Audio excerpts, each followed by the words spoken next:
Chegou o grande dia que eu ia começar o sermão com alguma história do Harry Potter. E a coisa boa é que pelo menos assisti todos os filmes e li o livro 1, que já é uma grande evolução na minha vida, na minha jornada como um péssimo leitor.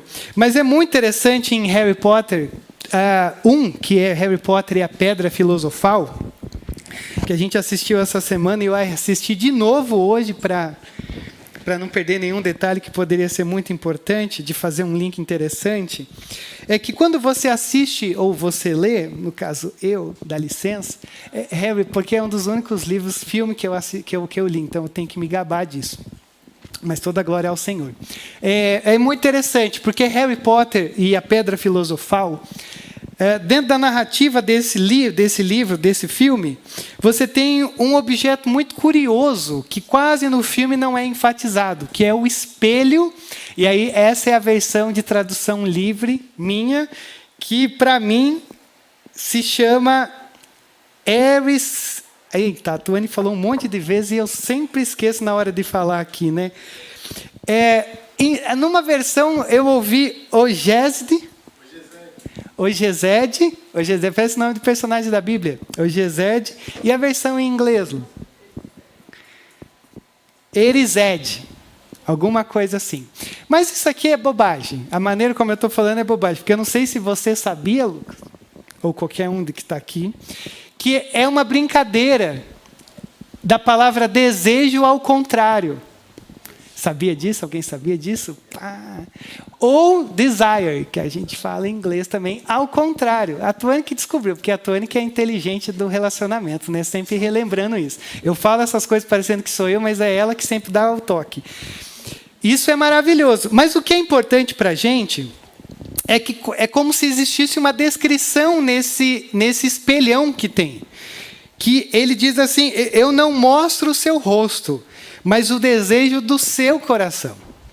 E o que é muito legal dessa imagem, né, desse espelho, é que quando alguém olha para ele não vê apenas o seu reflexo, ele não vê apenas quem realmente ele é, mas ele reflete aquilo que o coração deseja. Então, por exemplo, quando o Harry ele se encontra com esse espelho, ele olha e vê o pai e a mãe. Aliás, dá muita vontade de chorar quando você vê essa cena assim, porque o menino é um drama a todos os filmes, né? Ele sempre estraga as coisas de felicidade. Mas nesse momento dá muita tristeza, porque ele tem esse anseio, além dele ser maltratado, né, pelo tio e tal. Ele olha assim o pai e a mãe e ele quer morar ali. Ele quer habitar, tanto que parece que existe essa tensão de que ele quer morar, mas já mostro por quê. Quando o Ron depois vai lá e dá uma olhada no espelho, ele fala, meu Deus, eu estou olhando para esse espelho e eu estou me vendo assim como um capitão do time de quadribol, eu estou me vendo segurando a taça, como alguém que se realizou, porque esse era o desejo do coração, como o do Harry Potter era, na verdade, ter os seus pais ali. Até no filme é perguntado, será que isso é tipo algo profético, numa linguagem bíblica para nós de igreja? Não, acho que não, porque assim, meus pais morreram, então isso não vai acontecer. Mas aí, de repente, Alvo Dumbledore começa a caminhar assim naquela cena, e ele diz assim, Harry, você está aqui mais uma vez, mano, você vai morar aqui. E ele diz assim, tome cuidado, porque esse espelho, ele não nos dá o conhecimento ou a verdade. Aliás, nas palavras dele, muitos definharam na frente dele e até enlouqueceram. Porque as pessoas podem se perder naquele espelho, vivendo apenas do que desejam, e não do que é real. Poderia estar na Bíblia isso aqui. As pessoas podem se perder naquele espelho, vivendo apenas do que desejam, e não do que é real. E a verdade é uma só.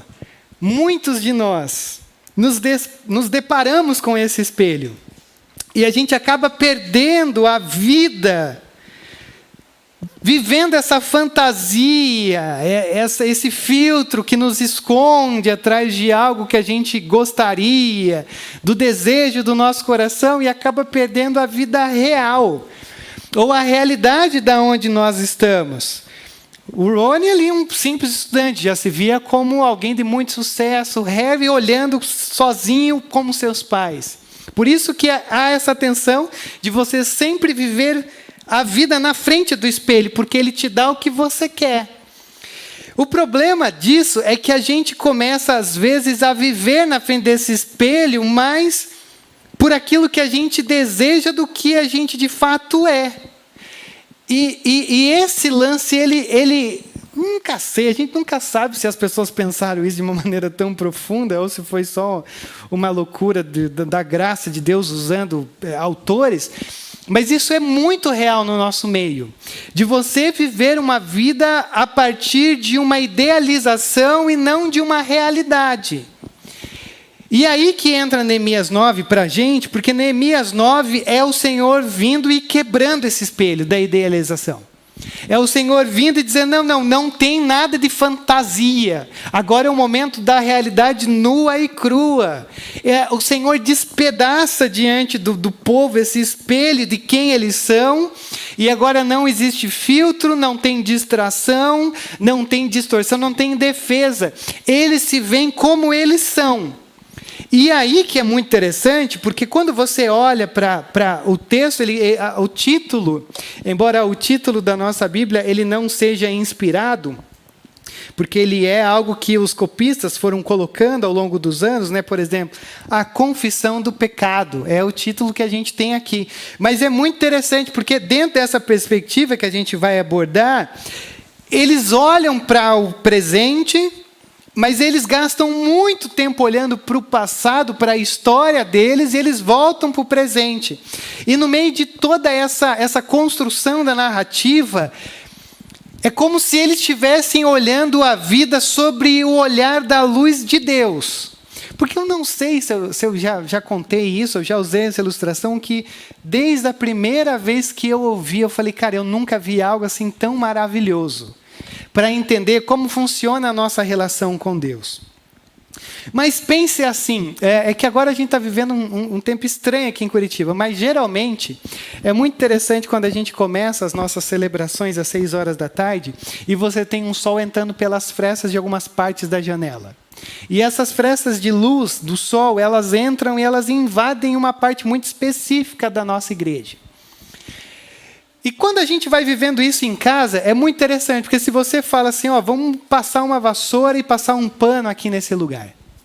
E nesse momento, do jeito que a gente está aqui, a gente pega e a gente passa a vassoura, depois a gente passa o pano, a gente limpa tudo e a gente olha e diz maravilhoso. Tá, não é para você reparar agora, tá? É só uma ilustração. Não que esteja sujo, mas você entendeu. Você olha assim e fala assim, cara, tá zerado, maravilhoso, o negócio está lindo, só usufruir.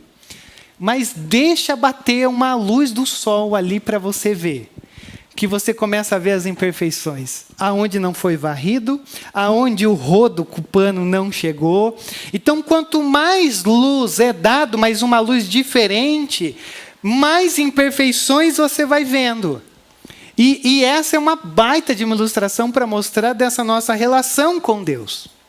A gente, às vezes, passa uma vassoura na nossa vida e diz, tá bom. Aí se você está um pouco mais animado, você fala, não, vou passar um pano também. Vou comprar o produto mais caro ali no Condor ou no Carrefour aqui atrás, para deixar bem bonitão a minha vida. E aí você passa esse pano, que você fala assim, maravilhoso. Mas aí vem o Senhor e começa a pegar um foco de luz e dá em você assim, você começa a olhar para a tua alma e ver várias partes que passou batido. Que você nem percebeu que estava lá, ou algumas que você achou que chegou e não chegou.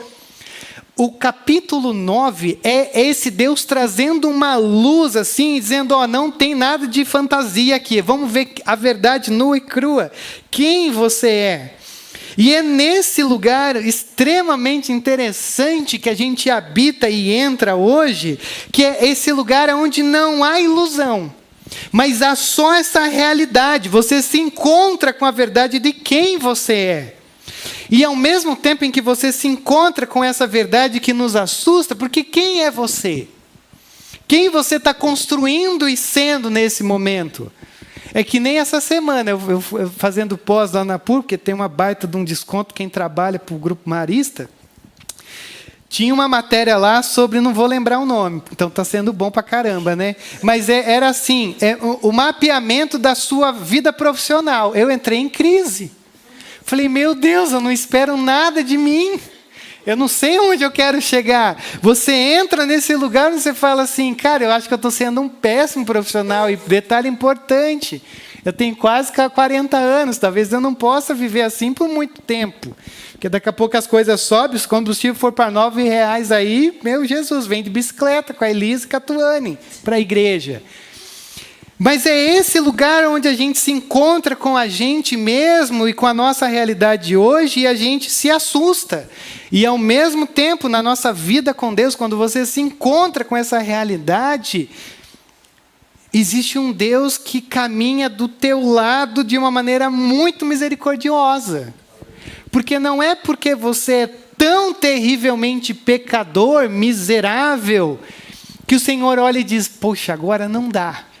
Mas é um lugar onde até mesmo no teu pior momento de vida, a graça continua triunfando sobre a sua miséria. Então esse é um bom texto. Porque o que acontece aqui está ligado com o que aconteceu semana passada e que vai estar ligado com a semana que vem. No capítulo 8, Neemias, ou Esdras, de maneira mais específica, abre a lei diante do povo. Terminaram os muros, e aí então vamos fazer um cultão aqui, um cultão animado, um negócio maravilhoso e tal. O livro é aberto da lei, e aí eles abrem a lei e começam a explicar, o povo entende e o povo começa a chorar.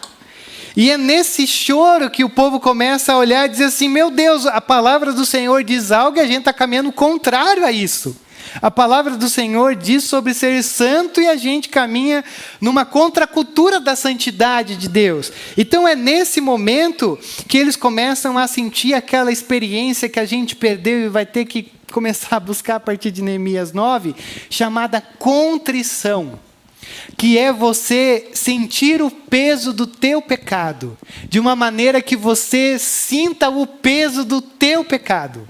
Porque a gente não sente mais o peso. A gente até ora aqui. Eu faço sempre questão de começar o culto dizendo, Senhor, nós somos pecadores. Mas se a gente fosse experimentar isso de maneira profunda, a gente estaria em lágrimas, dizendo, Senhor, eu nem devia estar aqui. Porque o Senhor sabe como é que eu fui o dia de hoje. Tudo errado. E é nesse sentido que a gente começa a dar nome no nosso tema que se chama avivamento, ou como eu disse no pequeno grupo de quarta-feira, uma experiência mais profunda com Deus através do Espírito Santo visitando a igreja. E aí você pode chamar de avivamento, eu vou chamar de um movimento mais profundo, porque eu não sei o que é muito bem avivamento, ou quando eu considero avivamento, ou quando eu considero uma visita do Espírito. Mas está tudo bem, vamos com calma. Mas o Martin Lloyd Jones, ele tem um livro muito clássico, que eu me lembro de ter lido no seminário, chamado Os Puritanos, que eu já tive uma época que eu tinha hiperfoco em puritanos. E aí, quando ele começa a descrever esse movimento dos puritanos ali, ele diz assim, que o avivamento não é a igreja decidindo fazer alguma coisa e então fazendo.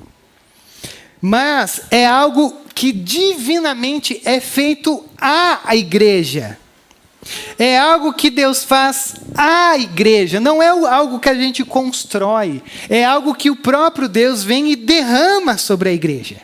E o que é muito interessante é que se você for pensar nessa ideia de quebrantamento, de contrição, de uma tristeza pelo pecado, isso é altamente divino. Porque é essa luz invadindo o nosso ser e mostrando quem de fato quem nós somos. Então é quando eles olham para a lei, olha só onde a gente vai chegar. Quando eles abrem o livro e eles leem, eles dizem, meu Deus, não terá outros deuses diante de mim. Deus, eu tenho dezenas, o meu coração é uma fábrica de ídolos. Eu tiro um e logo ele já constrói outro. Então eles choram, eles se derramam, eles se contritem diante do Senhor, dizendo, Pai, tenha misericórdia do meu ser. E o que é muito interessante nessa ideia do Lloyd Jones é que se você consegue explicar o que está acontecendo na igreja sem um ato soberano de Deus, então isso não é avivamento. Se você consegue produzir, isso não é avivamento. Porque nessa leitura dele, ele diz, aquilo que é saudável, que diminui o homem e exalta o Senhor, isso é um avivamento. E isso não é produzido. Não, pelo menos, de uma maneira tão profunda, quando nós olhamos para esse texto e você vai ver esse texto tendo essa experiência disso. Então, esse é um texto onde é Deus visitando o povo por meio da sua palavra. E aí, para mim, lendo essa semana, eu pelo menos percebi 3 movimentos dessa visita do Espírito Santo no meio do seu povo. E é lógico, primeiro eu quero dizer uma coisa muito importante. Quando o Espírito Santo ele é derramado sobre a igreja em Atos 2, ele é derramado e ficado. Sempre gosto dessa ideia de quando Paulo escreve aos Efésios dizendo assim, se encham do Espírito Santo, a ideia de uma tomada. A coisa já está correndo, mas você tem que se conectar. Se você não se conecta, aquilo que precisa de energia não vive. É a mesma ideia. Quando o Espírito Santo ele já vem e fica. Ele não é igual ao Antigo Testamento, que ele vem e o Espírito Santo saiu. Não. É que a gente, às vezes, vai se esvaziando e a gente pensa que automaticamente não tem que se conectar. E tem que se conectar. Rodrigo, como se conecta? Continua lendo Efésios. Paulo vai dizer, você se conecta quando você tem esse tempo de comunhão, quando você canta hinos, canta os louvores, quando você tem esse tempo de oração. Tudo isso daqui é um conectar-se e um encher-se do Espírito Santo. Então, esse é o primeiro pressuposto. Então, por exemplo, meu Deus, tinha uma música que eu ia dar de exemplo, mas eu esqueci. É uma música esquisita. Ela é bonita, mas ela é esquisita, porque ela diz algo do tipo... Não vou lembrar. Eu sabia que eu tinha que ter dormido à tarde, mas está tudo bem. Mas, assim, essa ideia de visitação que eu estou usando aqui com vocês, não é nessa ideia de Espírito Santo que vem e vai, mas é nesse sentido de maior inundação. Tá? Isso é muito importante. Nós não acreditamos como essa dinâmica do Antigo Testamento. O Espírito Santo vem, mas às vezes quando a gente o busca de uma maneira mais frenética, e aí o Senhor olha e diz, opa, vamos junto, ou Ele vem primeiro para a gente entrar, isso é o que eu quero chamar de uma visitação um pouquinho maior do que a normalidade do Espírito. Não sei se é confuso, mas esse é um bom caminho para a gente entrar. E segundo, de uma maneira alguma eu quero dizer o que é avivamento ou não. Eu só vou mostrar 3 pontos que para mim são fundamentais sobre o que é avivamento ou o que seria esse movimento mais profundo do Espírito Santo na sua igreja, tá bom? Então, assim, são só 3. Mas que para mim são 3 bases que vão mostrar muitas coisas que depois podem ser jogadas dentro dessa sacola do que a gente chama de avivamento, tá bom? Vocês estão aí? Tá, maravilhoso. Então vamos começar. A primeira coisa que eu quero que vocês vejam comigo aqui é que o primeiro movimento de uma visita do Espírito Santo é que ele traz uma convicção profunda de quem é Deus. E eu achei maravilhoso como o Doug terminou a oração dele. Porque ele diz, Senhor, nos mostre quem o Senhor é, nos mostre quem nós somos e o que o Senhor quer fazer através de nós. É exatamente os 3 pontos que eu vou trabalhar aqui. Então a primeira coisa é quem é o nosso Deus? Ou esse movimento do Espírito Santo vindo e impactando o nosso ser, o primeiro resultado é Deus é grande. A majestade de Deus, a profundidade de Deus. E isso vai gerar uma adoração profunda em nós. Então, olha só o texto. No dia 24 do primeiro mês. Muito bem. Dia 24. O capítulo 8, verso 1 diz, quando chegou o 7º mês... E os israelitas tinham se instalado em suas cidades, todo o povo juntou-se, como um homem para adorar. Verso 2. Assim, no primeiro dia do 7º mês, o Esdras, sacerdote, trouxe a lei diante do povo. Então, só tentando entrar em alguns lugares. Vejam só. No primeiro dia do mês, o Esdras lê. Todo mundo fica maravilhado, chorando, se sentindo derrotado, dizendo, Senhor, nos perdoe. Agora o nosso texto começa dizendo que no dia 24 do mês, partimos de um pressuposto que é o mesmo mês. E partimos de um pressuposto que passou-se 23 dias. Isso daqui é muito importante para uma sociedade descartável como a nossa, que não consegue reter coisas profundas e experiências reais. Passaram-se 23 dias e o coração do povo ainda estava pegando fogo. Isso aqui já é maravilhoso. Porque já mostra para a gente algo muito importante sobre essa visita profunda do Espírito Santo, que quando ela vem, ela marca. Ela não é um evento específico X que aconteceu ali, que na hora que você entra no carro, liga a chave e vai para casa, sumiu, parece que você não viveu nada. Muito pelo contrário. Veja que esse sopro do Espírito Santo, ele é sempre algo profundo. Profundo porque entra na alma, não entra só no campo do conhecimento. Ele habita em você, mas mais do que habitar, ele também gasta um tempo em você. Porque são 23 dias que o povo ainda está vivenciando essa realidade. E vivenciando para um propósito, que é o Senhor falando, o povo ouvindo, isso se mantendo para o povo se sentir humilhado diante do Senhor. Isso é muito importante para nós. Numa sociedade que quer fazer tudo rápido, que quer construir algo tudo rápido, experiências rápidas, no mínimo, no pouco. Esse é um texto que faz a gente desacelerar e falar assim, olha só, era duradouro a experiência desse povo, era algo profundo. Mas o caminho que eu quero aqui não é isso. Eu queria que você percebesse a exposição genuína da palavra cria algumas coisas dentro de nós que às vezes amadurecem com o tempo. Porque veja só, eles ouviram, eles choraram, e aí a liderança falou, não é tempo de chorar, vamos se alegrar, tudo bem. E depois de 23 dias, eles estão agora contritos diante do Senhor. É muito importante a gente às vezes entender isso, principalmente por aqueles que a gente ora, por aqueles que a gente zela. Porque a gente gostaria tanto que as pessoas assim, já demonstrassem frutos da fé instantânea, assim, amanhã. Ai, já queria tanto que a Elisa chegasse amanhã em casa dizendo, olha, pai, eu vi o ensino, né, da escola dominical, eu quero Jesus na minha vida, eu sou pecador. Seria tão maravilhoso, né? Com 4 anos de idade falar isso, até falar, não, peraí, deixa eu filmar para colocar no TikTok. Mas assim, repete o que você falou, você já quebrou todo o negócio. Mas veja só, é muito interessante essa ideia de que, às vezes, é um processo. E esse processo, ele leva um tempo. Mas eu acredito fielmente que o nosso papel não é ficar pensando em 23 dias, em processo. O nosso papel é perceber que os encontros que a gente tem com esse livro foram fundamentais para restaurar a vida desse povo.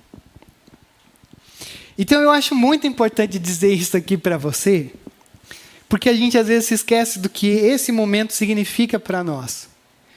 Mas é um convite para a gente nunca menosprezar quando o livro do Senhor é aberto diante de você. Porque esse livro, ele tem o poder de restaurar coisas que às vezes estão mortas na tua vida. E isso é muito importante. E nós somos o povo do livro. Se a gente pudesse fazer coisas um pouco mais empolgantes, seria interessante.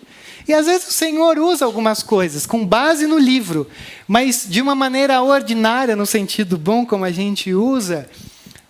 O fato de abrirmos a Bíblia, de lermos, e de ter alguém ensinando e buscando sempre ser fiel ao livro, nunca deve ser um motivo de menosprezo.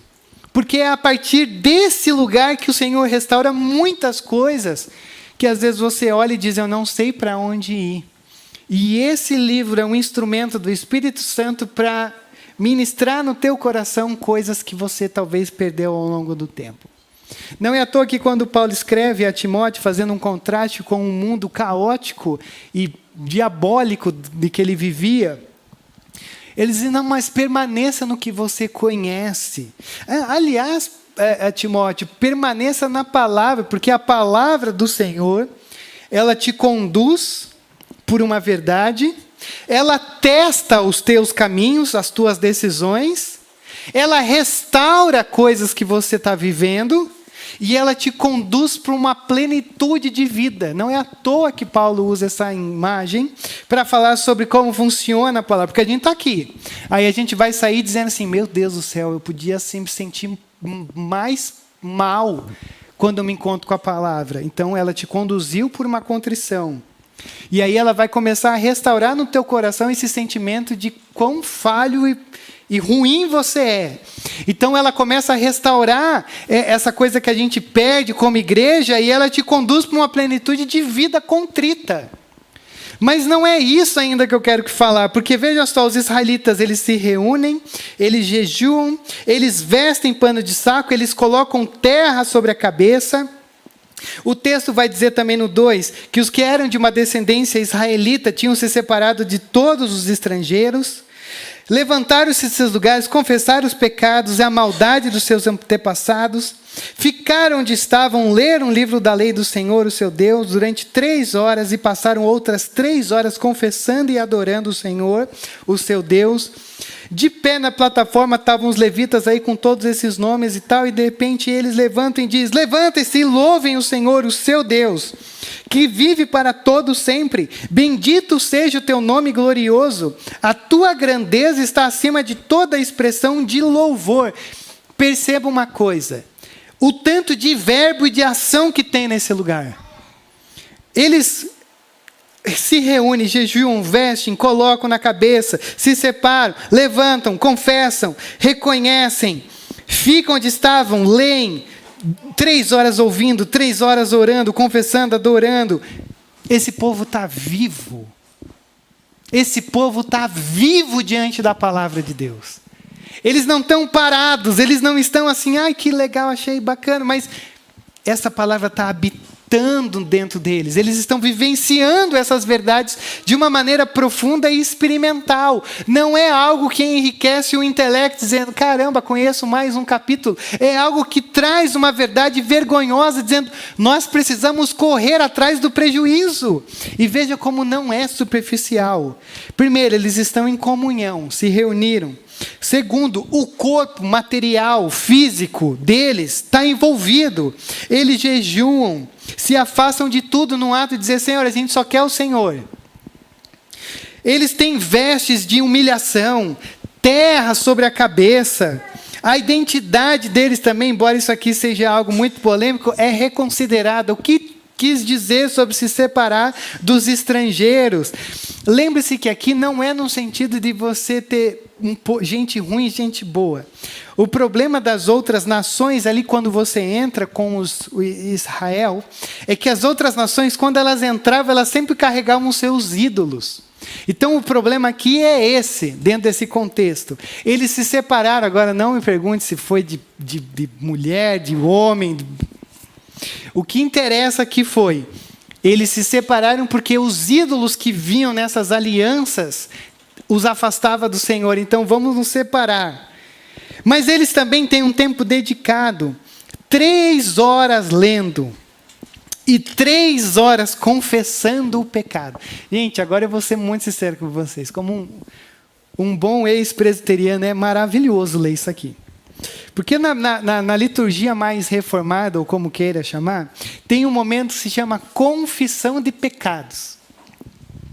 Cara, isso é um exercício, sempre foi um exercício muito frustrante para mim. Porque eu não sei se você já fez isso, você quer se sentir mal, é você fazer isso. Vamos fazer o seguinte, vamos separar um tempo agora, de 10 minutos, onde você só vai confessar os seus pecados a Deus. Gente, eu tenho certeza que se a gente compartilhasse num tempo de roda, de encontro aqui, de um trocar ideia com o outro, todo mundo ia falar assim, não, eu sei que eu sou pecador, eu me sinto o pior do mundo. Mas a gente tem dificuldade de confessar isso diante de Deus. Eu tenho certeza não, porque ter certeza é muito grande, mas que a nossa oração de confissão de pecados, ela talvez não passaria de 3 minutos. Porque a gente geralmente só vai pedir perdão pelos pecados que a gente tem de estimação, que a gente vai criando ali e vai cultivando. E tem um monte de pecado que a gente nem passa batido. E a gente não tem essa vergonha na cara de não conseguir fazer uma oração grande de confissão de pecado. Gente, eles ficaram 3 horas pedindo perdão para Deus. Eu acho que no meu casamento eu conseguiria fazer isso, Catuane, pedir 3 horas perdão. Mas para o Senhor, você fala assim, mas da onde tem tanta coisa ruim? Mas tem. É que a luz não está entrando, a gente fecha e constrói um muro para essa luz não entrar, e a gente não vê o quão ruim nós somos. Então é muito maravilhoso, porque é 3 horas lendo e é 3 horas só pedindo perdão. E mais do que isso, veja que essa visita do Espírito Santo, ela não é algo apenas contemplativo, emocional, mas ela é encarnada no povo, ela é consciente e ela é perseverante. Eles estão vivendo essa presença, porque aonde o Senhor está, a gente diz, se afasta de mim, porque eu sou pecador.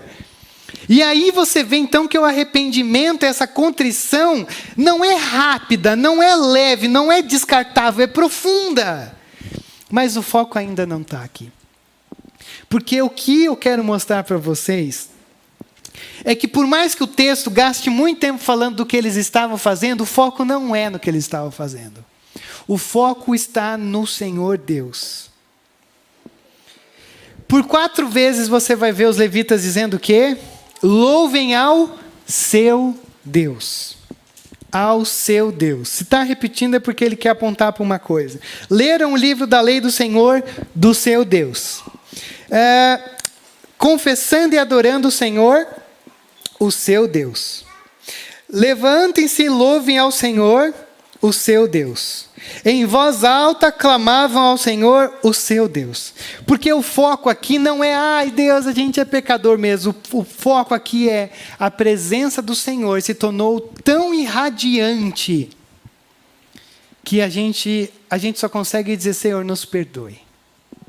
E para mim esse é o principal foco do que é um arrependimento genuíno, ou do que é uma visita do Espírito Santo, ou o que a gente chama de avivamento. Quando o Senhor entra, a primeira coisa que a gente diz é a gente tem que sair. Porque, Senhor, nós não somos dignos. E todos os avivamentos da história aconteciam dessa forma. O Senhor visitava uma igreja, um povo, e eles, a primeira coisa, Senhor, pelo amor de Deus, nos perdoe, porque nós não somos dignos de estar diante do Senhor. Por isso que é estranho quando qualquer reação é diferente disso. Quando o Senhor chega e a gente diz, ô papai, está tudo bem, tá? A gente não tem problema algum com isso.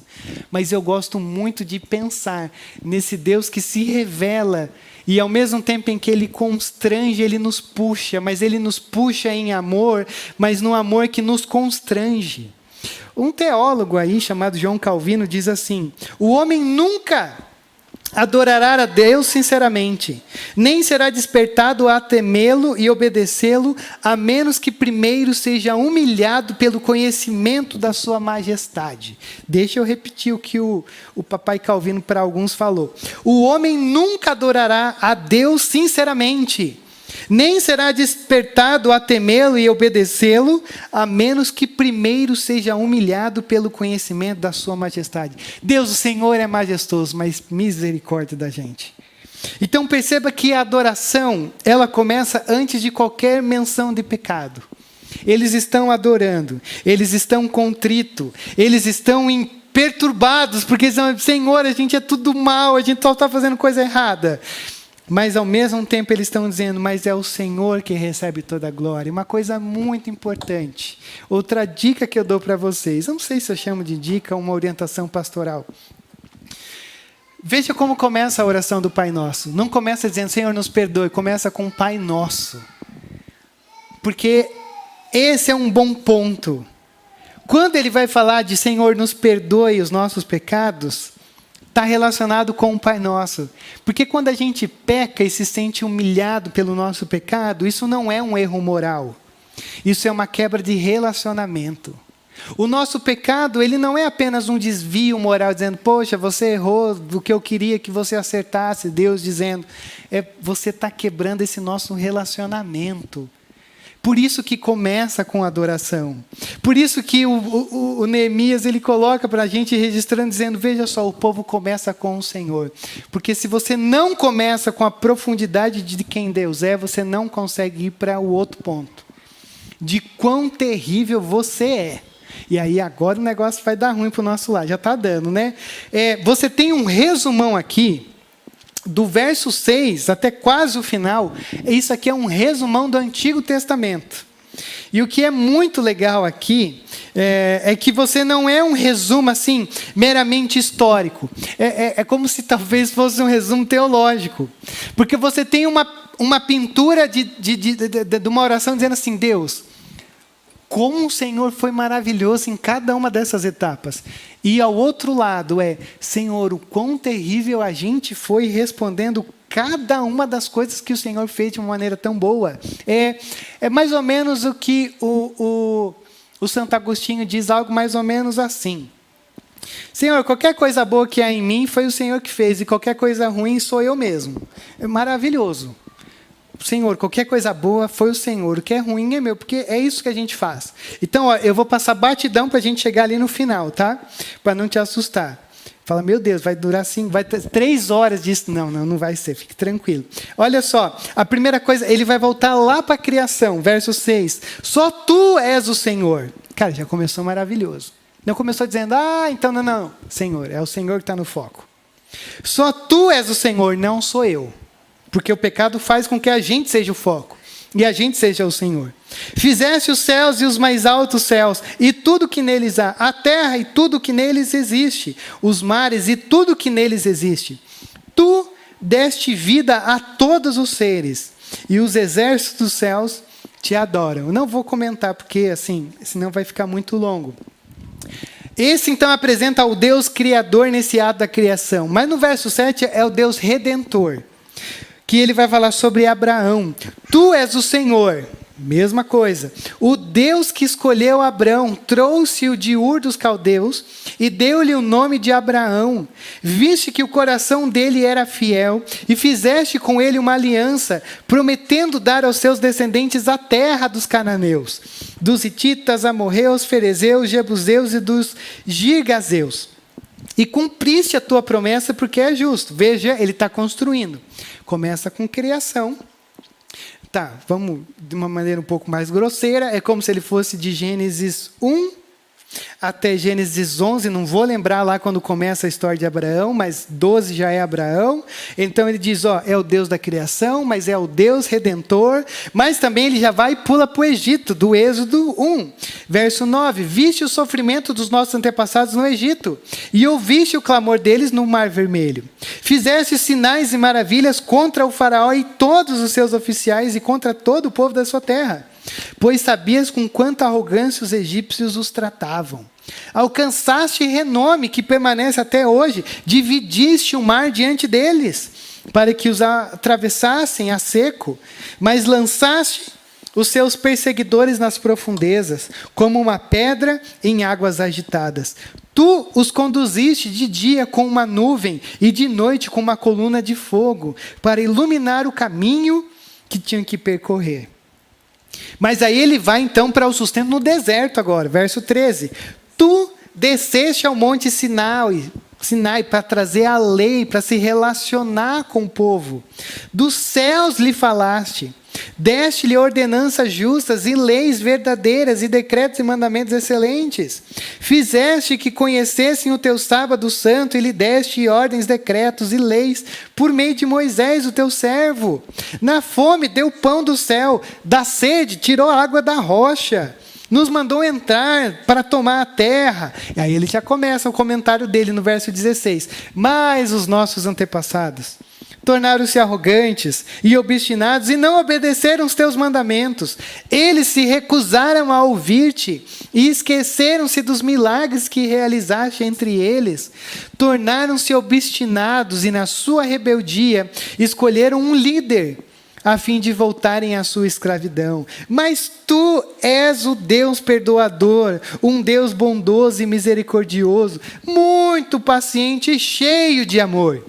Por isso não os abandonaste, mesmo quando fundiram para si um ídolo na forma de bezerro e disseram, este é o seu Deus que os tirou do Egito, ou quando proferiram blasfêmias terríveis, foi por tua grande compaixão que não os abandonaste no deserto. E ele volta, de dia a nuvem guiava, à noite era uma coluna de fogo. Deste o teu bom espírito para instruí-los, não retiveste o teu maná, os alimentavas, a água. Durante 40 anos tu os sustentaste no deserto, nada lhes faltou. As roupas deles não se gastaram, nem os seus pés ficaram inchados há 40 anos. É bastante tempo para isso aqui, hein? O negócio estava bom demais. Agora ele vai entrar, o Deus que conquista na entrada, verso 22. Deste-lhes reinos e nações, a terra repartistes, conquistou ali um monte de coisa, ele vai falar, os filhos ficaram numerosos. Verso 24, os seus filhos entraram e tomaram posse da terra. Tu subjugaste diante deles os cananeus que viviam na terra e os entregaste nas suas mãos. Verso 25, conquistaram cidades fortificadas, terra fértil, maravilhoso tudo. Mas o verso 26, mas foram desobedientes e se rebelaram contra ti. Deram as costas para a tua lei, mataram os teus profetas, que os tinham advertido que se voltassem para ti, e te fizeram ofensas detestáveis. Fizeram tudo de errado. E aí então entra o Deus justo.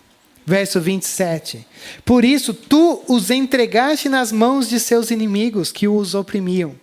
Mas quando foram oprimidos, clamaram a ti.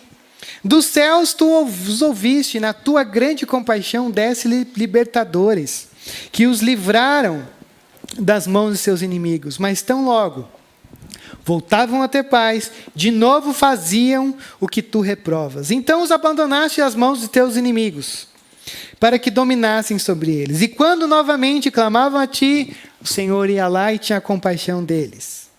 Mas eles se tornaram arrogantes e desobedientes aos teus mandamentos, pecaram contra as tuas ordenanças, pelas quais o homem vive se lhes obedece. Com teimosia te deram as costas, tornaram-se obstinados e recusaram-se a ouvir-te.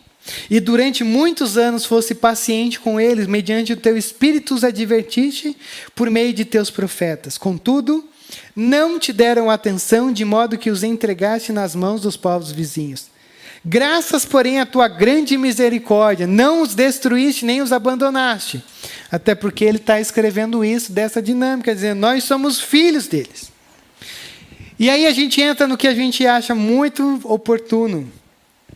Perceba que ele vai e ele conta a história, mas de alguma maneira ele está mostrando que não são pecados isolados.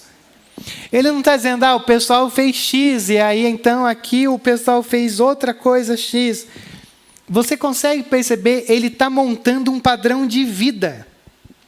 Ele está dizendo, é isso que nós somos. Eu acho isso muito oportuno para a gente como igreja. Porque geralmente a gente diz, poxa, eu errei nisso. Eu fiz isso. E é diferente você olhar o teu pecado como um erro nisso, ou você olhar o teu coração e dizer, o meu coração é inclinado a isso. Aqui está o lugar onde eu sempre sou derrubado. Porque várias expressões como cervis, endureceram-se a cerviz, não quiseram ouvir, lançaram a lei do Senhor para trás, desconsideraram, mataram os profetas. Isso aqui é tão fantástico, porque dentro desse movimento do Espírito de trazer essa realidade de quem somos, é um momento onde a gente para de justificar, a gente para de se comparar, a gente para de amenizar e a gente chama o pecado pelo nome. Porque a gente diz de uma maneira muito simbólica, Senhor, perdoe os nossos pecados, mas pecado tem nome. E o nome do pecado tem que ser confessado diante de Deus. Você não precisa confessar na frente de todo mundo, tá?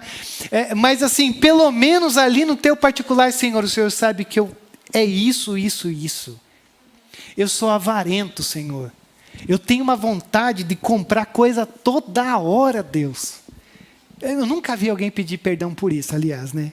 Só Deus. Igreja, vamos orar por mim, estou devendo todo. Mas o carrinho da Shopee está cheio, mas tá bom, tá tudo bem. Mas pecado tem nome. E ele está dando nome, dizendo, no deserto, nosso ídolo era o controle, porque a gente queria controlar. Na terra que o Senhor nos deu, a gente queria autonomia. Nós rejeitamos os profetas porque a gente era autossuficiente. Então, a todo momento que ele vai recontando a história dos seus antepassados, ele vai dizendo, Senhor, é admirável, porque o Senhor sempre é fiel e a gente sempre é infiel. E é aí que a gente começa a entender o que é o Evangelho, a profundidade do nosso olhar diante desse padrão de vida. Nós não somos apenas fracos, o nosso coração é desordenado. Aí, inclinados para o mal, se a gente tem a facilidade de fazer o mal, a gente vai fazer. A diferença, às vezes, entre fazer umas bobagens grandes e não, é que a gente não tem a oportunidade. Se a gente tiver a oportunidade de fazer umas coisas assim horrorosas que a gente vê aí fora, a gente faz. Então veja que o problema não é falta de informação, é resistência a Deus, não é ignorância, é rejeição. E ele diz, e a gente é assim. Isso aqui é maravilhosamente dramático. É assim, o Senhor faz algo bom, a gente confia. O tempo passa, a gente esquece. Aí o Senhor começa a apertar a brecha, e aí a gente se rebela. E aí Deus disciplina, e a gente clama, Deus tenha misericórdia. E o Senhor vai lá e diz, tá bom, então vou ter misericórdia. E o ciclo recomeça. Confiança, a gente se esquece, a gente se rebela, Deus aperta o cinto, a gente clama, e assim a gente vai levando a nossa vida. Porque o nosso problema não é circunstancial. O nosso problema é uma amnésia espiritual que derruba o nosso ser. O problema nosso não é o que a gente enfrenta, é que a gente se esquece de quem Deus é. E é por isso que o Senhor vai mandando um monte de enxurrada de coisas circunstanciais pela vida. Porque Ele sabe que se a gente tiver que ficar no palácio, a gente vai olhar Batseba. Então é por isso que a todo momento Ele vai mandando a gente para o deserto. Porque no deserto a gente escreve salmo. E no palácio a gente fica olhando para Batseba, dizendo, eu vou querer aquilo ali para mim. Então esse é esse lugar, porque assim, a gente vai esquecendo, e aí a gente vai vivendo na frente desse espelho que vai nos fantasiando uma realidade que não existe, e a gente vai assumindo isso, e aí o Senhor vem e quebra o nosso espelho e diz, não, essa oração é horrível, mas pelo menos é uma oração real. Essa oração é terrível, mas eles não romantizam o passado. Eles não espiritualizam o sofrimento. Eles não fingem que são fiéis. É uma história horrível, mas é uma história real. E o que é maravilhoso é que Deus está encontrando esse povo nessa história dramática. E isso é o Evangelho.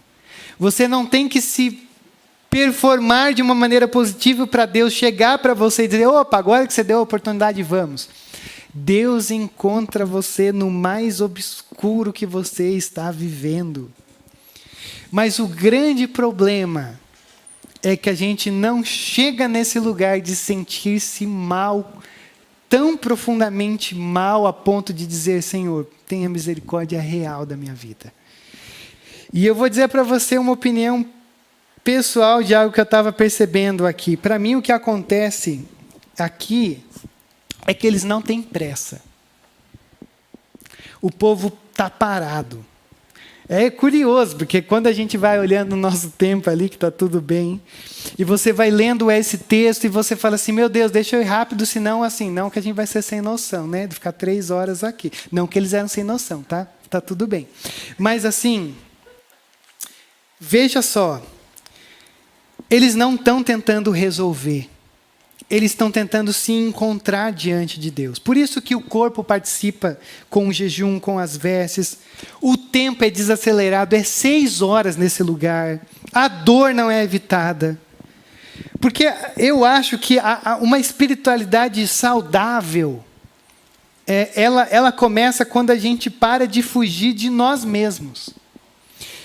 E o problema é que a gente só consegue parar de fugir de nós mesmos quando a gente desacelera e se encontra com o nosso reflexo real. E é aqui que está o grande problema. Porque a pressa é o grande inimigo da vida espiritual do nosso tempo.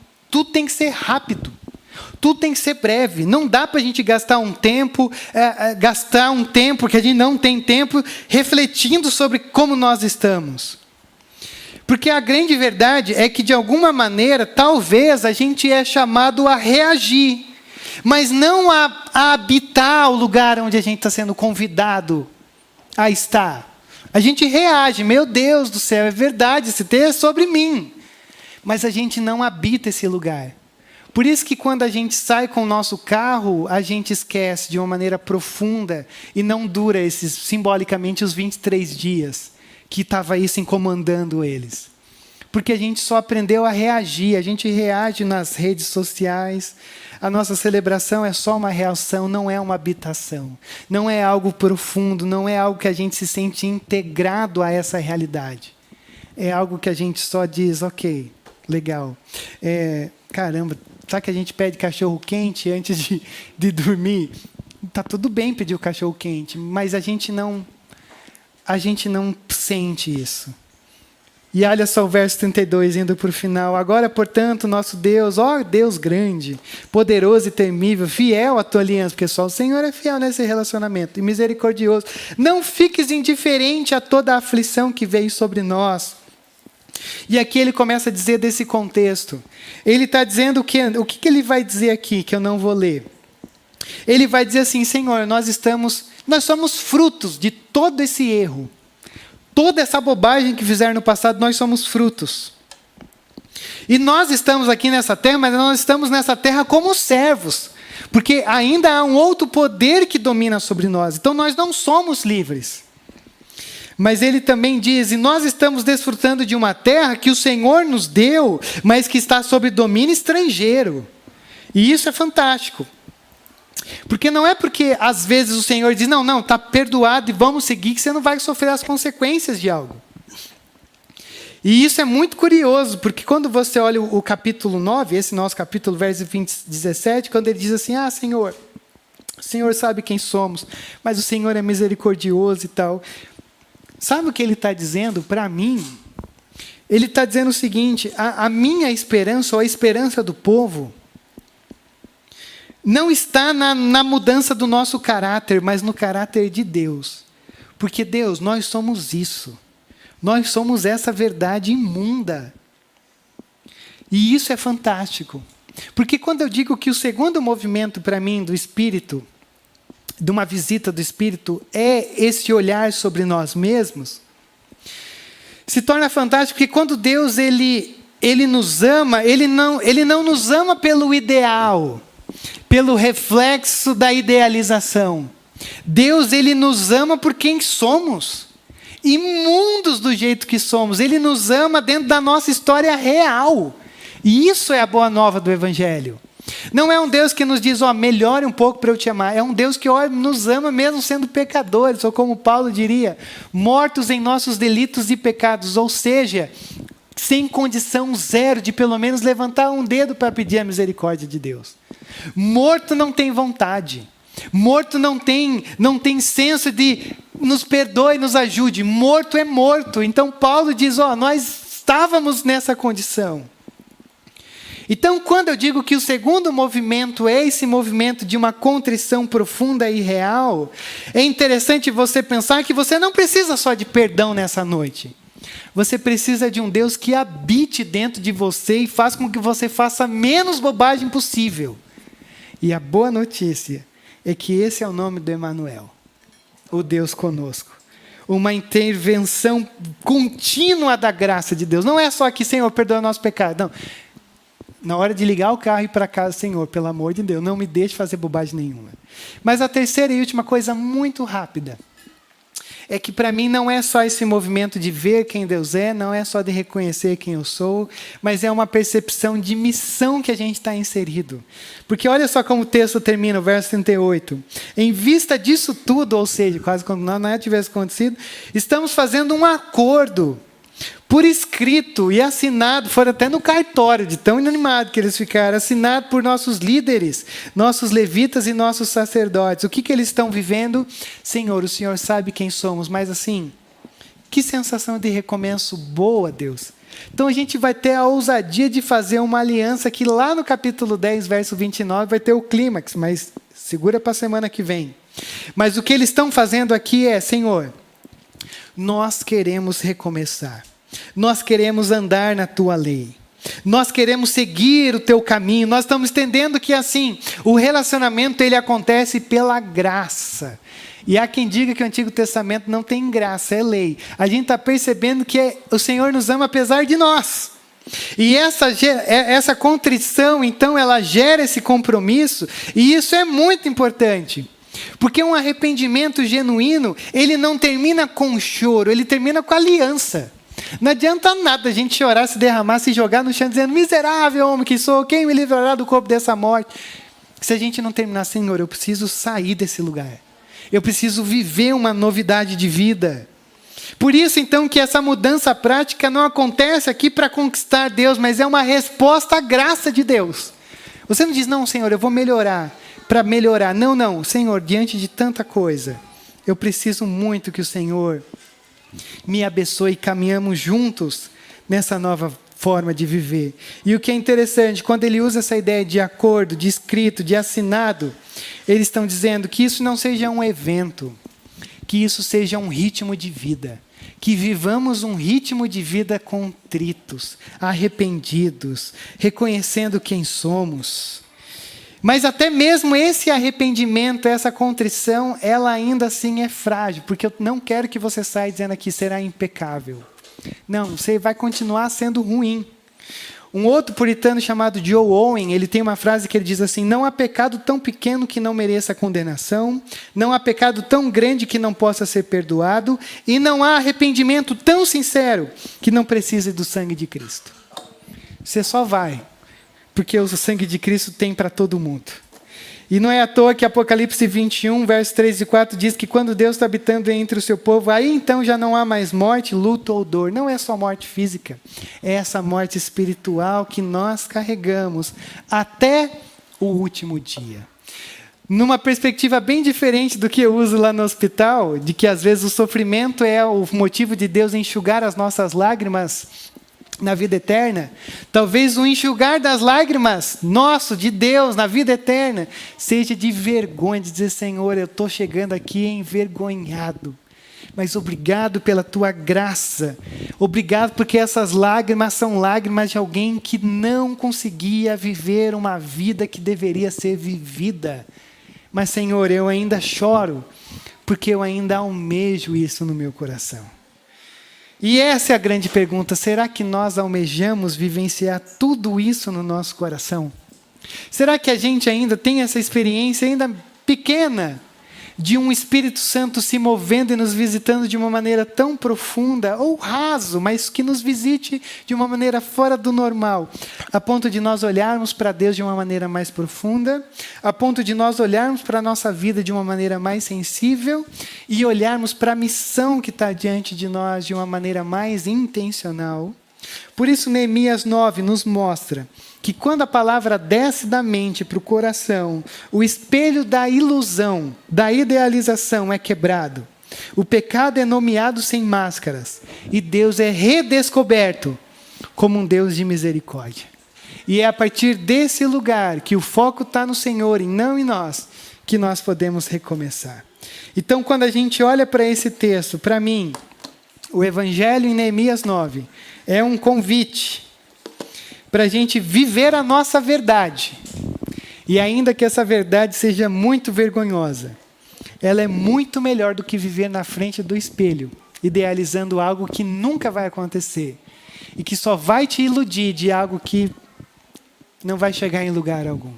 Então eu diria assim, eu prefiro viver diante do Senhor do jeito que eu estou, terrivelmente, do que viver fora do Senhor achando que eu estou vivendo de uma maneira tão boa. Ou em outras palavras, para ficar mais fácil de entender, eu prefiro viver do Senhor batendo no peito e querendo arrancar o meu coração dizendo, Senhor, tenha misericórdia de mim, sem conseguir olhar para o alto, do que ser como um religioso dizendo, Senhor, eu te agradeço porque eu jejuei mais do que deveria essa semana, eu doei mais do que eu deveria, então louvado seja o meu nome. Que nós sejamos essas pessoas que carregam esse coração tão contrito, que se pudéssemos, sentiríamos até um ódio mortal de quem somos. Mas é um ódio mortal agraciado e abraçado pelo amor e o cuidado de Deus.